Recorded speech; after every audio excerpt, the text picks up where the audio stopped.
വരിക. ഫ്യൂച്ചർ ഭാര്യ വീട്ടിലേക്കുള്ള ആദ്യത്തെ വരവാ. നിലത്ത് വെച്ച കാലെടുത്തതായി. കുഴപ്പമുണ്ടോ രാജേന്ദ്ര? ഇതിപ്പോ എന്നോ പറഞ്ഞുറപ്പിച്ച ബന്ധമല്ലേ? അല്ലെങ്കിൽ ഇതിലൊക്കെ എന്ത് കാര്യം? വരിക. അല്ല, SP സാറിന്റെ കല്യാണം എന്താ ഇത്രയും വയസ്സായിട്ട് നടക്കാൻ? ഇത്രയും വയസ്സെന്ന് പറയുമ്പോ അധികം ഒന്നും ഇല്ലടോ. ഒരു 34-35. പിന്നെ ജാതക പ്രശ്നമുണ്ട്. കേട്ടിട്ട് ഇത് തന്നെ ശേഖരമോളുടെ മോളുടെ കാര്യം. ഞാൻ വിളിക്കാമെന്ന്. ഇരിക്കടോ. ഈ വേഷത്തിൽ ഞാൻ ആദ്യമായിട്ട് കാണുക. കേമായിട്ടുണ്ട്. ഹോസ്പിറ്റലിൽ നടന്ന പ്രശ്നങ്ങൾ രാജേന്ദ്രൻ പറഞ്ഞു. വൈകാതെ എന്ത് ആക്ഷൻ വേണമെങ്കിലും എടുക്കാം. സത്യത്തിൽ താനിവിടേക്ക് ട്രാൻസ്ഫർ ആയി വന്ന സമയം നന്നായി. നീലകണ്ഠന്റെ ചെക്കന് ഇല്ലായിരുന്നെങ്കിൽ അവന്റെ പണിയാൻ തീർത്താനെ. ലക്ഷങ്ങളുടെ നഷ്ടമാണ്. ശ്രീനി ഒന്ന് കാണണം. കൊറോണറി യൂണിറ്റ് മുഴുവനാണ് തല്ലി തകർത്തത്. ഇമ്പോർട്ടന്റ് മെഷീൻസ് ആണല്ല. ഇനി അതൊക്കെ ഒന്ന് റീപ്ലേസ് ചെയ്തുകൊണ്ട് സ്ട്രെയിൻ എത്രയാ? അവന്റെ അച്ഛൻ പണ്ടിച്ചൽ ചട്ടമ്പിത്തരവ് നടന്നിട്ടുണ്ടാവും. അതിന്റെ കെയർ ഓഫില് അവൻ തോന്നിയാസായിട്ട് ഇറങ്ങിയാല് ഇത് കാലം മാറി. ചേരമോൻ പറഞ്ഞ പോലെ പണി തീർത്തു കൊടുക്കാൻ അറിയാത്തവരല്ല ഇവിടെ ആരും. അങ്ങനെ ഓരോരുത്തരും റിയാക്ട് ചെയ്യാൻ തീരുമാനിച്ചാൽ ഞങ്ങൾക്ക് ജോലി കൂടും. അതൊന്നും വേണ്ട. രാജേന്ദ്രൻ ഒരു കംപ്ലൈന്റ് പ്രിപ്പയർ ചെയ്തിട്ടുണ്ട്. That's enough. അതിൽ ജാനകി ഒന്ന് സൈൻ ചെയ്യണം. പിന്നെ വേണ്ടത് ഞാൻ നോക്കിക്കോളാം. ജോസഫ് തന്നെ. ദേവി, മോളെ വിളിക്കും. രാജേന്ദ്ര, ശ്രീനിക്കൊരു പ്രയാസം ഉണ്ടാക്കണ്ട. നിയമത്തിന്റെ വഴിക്ക് തന്നെ പോർട്ടിടോ കാര്യങ്ങൾ. അകത്ത് കയറ്റുന്നു പെരുമാറണം. അത് SP അറിയണ്ട. ഞാൻ ജോസഫിനോട് പറഞ്ഞിട്ടുണ്ട്. ഹായ് ജാനകി. ഹലോ. നീ ഇതിലൊന്ന് ഒപ്പിട്ട് കൊടുക്ക. കംപ്ലൈന്റ് ആണെങ്കിൽ വേണ്ട, ഞാൻ സൈൻ ചെയ്യില്ല. കംപ്ലൈന്റ് കൊടുക്കണ്ടെന്നോ? നീ എന്താ പറയുന്നേ? രാജേട്ടാ, ഹോസ്പിറ്റലിന്റെ MD ഞാനാണെങ്കിൽ എനിക്ക് കംപ്ലൈന്റ് ഇല്ലെന്നാ പറഞ്ഞേ. മോളെ, നീ എന്താ അവനെ പേടിച്ചിട്ടാ? അല്ല, എനിക്ക് കുറ്റബോധമുണ്ട്. എന്തിന്? രാജേട്ടന് മനസ്സിലാവാൻ പ്രയാസാവും. അച്ഛന് മനസ്സിലാവും. അച്ഛൻ മനസ്സിലാക്കണം. ഒരു സീരിയസ് ഹാർട്ട് പേഷ്യന്റ് ആയിട്ടാണ് കാർത്തികേയന്റെ അമ്മ ഹോസ്പിറ്റലിൽ എത്തുന്നത്. അവരെ ഞാൻ അവിടെ അഡ്മിറ്റ് ചെയ്യാൻ തീരുമാനിച്ചത് തൊട്ട് അവരുടെ ജീവൻ രക്ഷിക്കാനുള്ള ബാധ്യത എനിക്കായിരുന്നു. അച്ഛനത് അനുവദിച്ചില്ല. അച്ഛന് പറയാനുള്ള റീസൺസ് ഒരു ഡോക്ടർ എന്ന നിലയിൽ എനിക്കറിയേണ്ടതല്ല.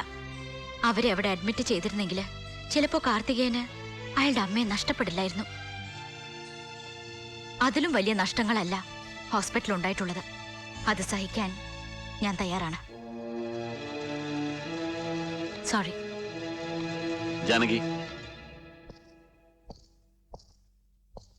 I can understand. എന്താ വേണ്ടതെന്ന് തീരുമാനിക്കാൻ ജാനകിക്ക് യു ഹാവ് ദ ഫ്രീഡം. നമ്മൾ തമ്മിൽ ഇന്നാണ് ശരിക്കും ഒന്ന് കാണുന്നതും സംസാരിക്കുന്നതും. അതിങ്ങനെ ഒരു ഞാനാണെങ്കിൽ യൂണിഫോമിലും. റിയലി ഞാനിത് ആഗ്രഹിച്ചിരുന്നതല്ല. ഞാനും.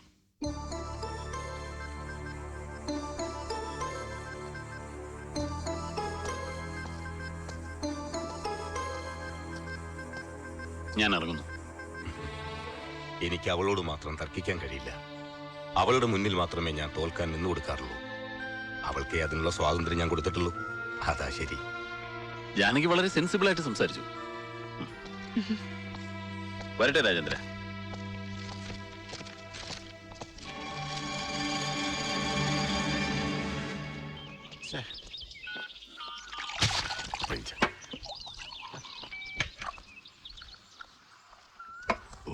ഓഹോ, തുടങ്ങിയോ? ഇപ്പൊ ഒഴിച്ചേ ഉള്ളൂ. നല്ല കോൾഡ് കോൾഡ് കോൾഡ്. ഇത് നിർത്തിന്ന് എന്റെ തലയെ കൈവച്ച് സത്യം ചെയ്തതല്ലേ? തന്റെ തലയിലല്ലേ കൈവച്ചുള്ളൂ. തന്റെ തല എന്ന് പറഞ്ഞാൽ തന്റെ കെട്ടിയോൾ അമ്മണി ആന്റി തന്നെ പറഞ്ഞിട്ടുള്ളതാ. അത് എന്റെ തലയ്ക്കകത്ത് വെളിവില്ല എന്ന്. പോളട്ടാ, വെളിവില്ലാത്ത തലയിൽ കൈവച്ച് ചെയ്യുന്ന സത്യത്തിനും വെളിവ് കുറയും. ഇല്ല, എനിക്ക് പരിചയം ഇല്ലെങ്കിലും പത്രത്തിൽ ഞാൻ പടം കണ്ടിട്ടുണ്ട്. തുടങ്ങിയാ പിന്നെ എപ്പോഴാ നിർത്തി കിട്ടണെന്ന് പറയാൻ പറ്റില്ല. ബോറാക്കരുത്. ആയിപ്പോവും. കോന്തം പോളേട്ടാ, ഇന്ന് സൺഡേ അല്ലേ? ഇവിടെ സ്റ്റാഫ് ആരുമില്ല. പ്രൈവസി അല്ലേ? മെനേഡ് കാണിക്കണം ഒരുമാതിരി.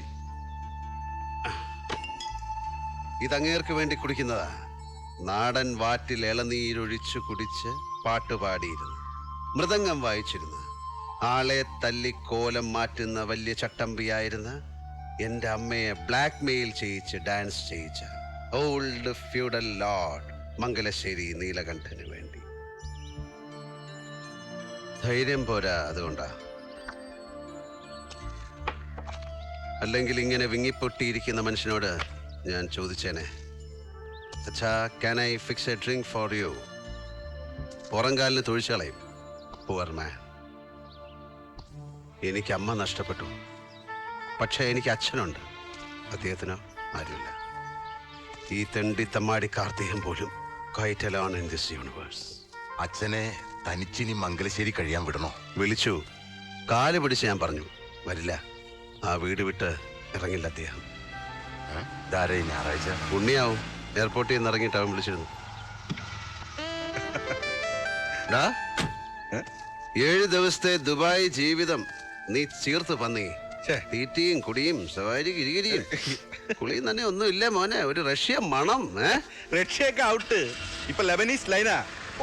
അന്യായം അണ്ണാ, അന്യായം. ഈ അപരാധിച്ച കഥ നിർത്തിയിട്ട് പോയ കാര്യം എന്താന്ന് വെച്ചാ പറ. അത് പാണാശ്ശേരി നമ്പി. മണിയമ്പര പുരുഷോത്തമൻ കോല് വെച്ചു. കോൺട്രാക്ട് അവൻ പോക്കറ്റിലാക്കി. പുരുഷോത്തമൻ അറബിയും കൂടെ ഡിങ് ഡിങ്. പിമ്പ് ചന്ദ്രദാസൻ. നമ്മൾ ഇറക്കിയ ഇൻഷ്യൽ മണി 10 ലക്ഷം രൂപ ഗോൺ. ഈ പുരുഷോത്തമനൊന്ന് സ്റ്റാൻഡിൽ പിടിക്കേണ്ടി വരും. അവന്റെ ചുക്കാമണി ചെത്തി ഞാൻ കാക്കയ്ക്ക് എറിഞ്ഞു കൊടുക്കും. വരട്ടെ. മുൻകൂട്ടി അറിഞ്ഞിരുന്നെങ്കിൽ 50 ലക്ഷം കൈ വന്നപ്പോ നമ്മുടെ 10 ലക്ഷം ഞാൻ പിടിച്ചാനെ. ഗവർണറുടെ കേസ്. ഏ, 2 ഉണ്ണിയോ? ആരടാ അത്? ഞാനാടാ. അളിയോ, വാ വാ വാ വാ. ഏത് വകുപ്പിലാടാ ചെറ്റ ഞാൻ നിന്നെ കളിയാവുന്നത്? എന്റെ പെങ്ങളെ ഞാൻ നിനക്ക് കെട്ടിച്ചേരാവടാ. അയ്യോ, എനിക്ക് സ്വന്തം പെങ്ങളില്ലല്ലോ.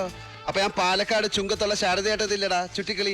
അവരുടെ മൂത്ത മോളിലടാ കനകറാണി. ഈയുടെ റൂട്ടിലിറങ്ങിയ പുതിയ പീസ്. അവളെ ഞാൻ സ്വന്തം പെങ്ങളെ പോലെ വിചാരിച്ച് എന്നൊക്കെ കെട്ടിച്ചേരാടാ. അപ്പൊ നീ എനിക്ക് അളിയനായില്ലടാ ചെറ്റ കുഞ്ഞിരാമ. രാജേന്ദ്ര, താൻ പോയ വെറുതെ വഴക്കുണ്ടാക്കാതെ ചെല്ലേ. കാർത്തികേയ, കയ്യൂക്കിന്റെ ഭാഷ നിനക്കേ വശമൊന്നും നീ ധരിക്കരുത്. നിന്റെ അച്ഛൻ സമ്പാദിച്ചിട്ട വകയല്ല നീ ഹോസ്പിറ്റലിൽ കയറി തല്ലി തകർത്തത്. ഈ കൈയിന്റെ എല്ലാരും 4 പീസാക്കിയ പിന്നെ നീ ഒരുത്തിന് മുമ്പിൽ പൊക്കില്ലത്.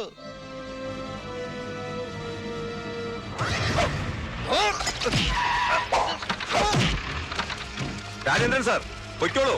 ഇത് നടേശനും പിള്ളേരെ നോക്കിക്കോളാം. നടേശ, കൊല്ലണ്ട സാർ.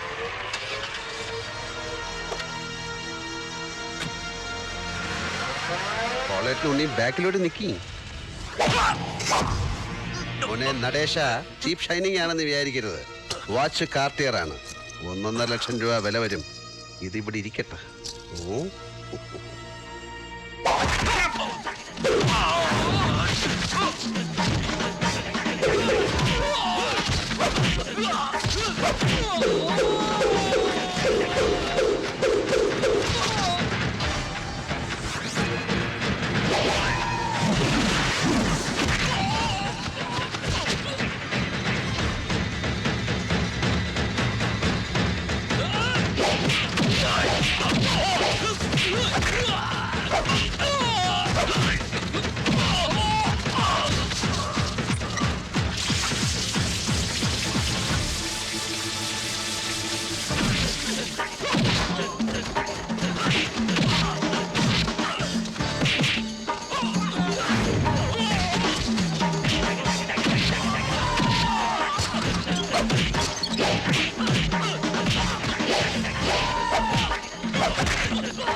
ബാടാ.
ചെന്നി നായകവും മുട്ടയുടെ വെള്ളയും ചില്ലറ കിടിപിടി നാട്ടുമരുന്നുകളും ചേർത്ത് ഒരു ശവാരി ഗിരിഗിരിയുണ്ട്. ചതവിന് ബെസ്റ്റാ. വണ്ടിപ്പേട്ടയിലെ ഉണ്ണിരാം വൈദ്യർക്കറിയാം. വാതറ. അല്ലെങ്കിൽ നീ ഒരു ബ്ലാക്ക് കളർ ആടിനെ വാങ്ങിച്ച് 14 ദിവസം സൂപ്പ് വെച്ച് കുടി. തടി നല്ല കട്ടക്കിരുന്നാലേ നിനക്കും ആർണോൾഡ് ഷ്വാസ്നഗറിനും ഒക്കെ ഫീൽഡിൽ പിടിച്ചു നിൽക്കാൻ പറ്റും.